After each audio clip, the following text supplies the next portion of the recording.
ఒక్క విషయంలో నేను గౌరవనీయులు బట్టి విక్రమార్కకి నా హృదయపూర్వక కృతజ్ఞతలు కూడా చెప్పాలనుకుంటున్నా. మరి అది పొరపాటున చెప్పిండ్రో గ్రహపాటున చెప్పిండ్రో కానీ ఈరోజు ఇప్పుడు తన స్పీచ్లో 7 గంటల 44 నిమిషాలకు మొత్తం 16 నెలల కాంగ్రెస్ ప్రభుత్వ హయాంలో ఇంట్రెస్ట్ అండ్ రీపేమెంట్స్ మొత్తం అప్పులు కట్టడానికి 88,564 కోట్ల రూపాయలు ఈ 16 నెలల్లో ఖర్చు పెట్టామని చెప్పారు ఎట్ 7:44 PM.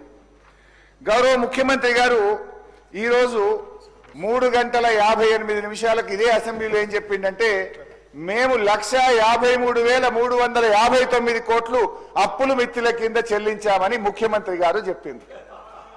అంటే 4 గంటల్లోనే ఎంత మారిపోయిందో చూడండి అధ్యక్ష. అయితే ఇక్కడ బట్టి గారు చెప్పింది నిజం, ఎందుకంటే వారు ఫైనాన్స్ మినిస్టర్ గా చెప్పిండ్రు.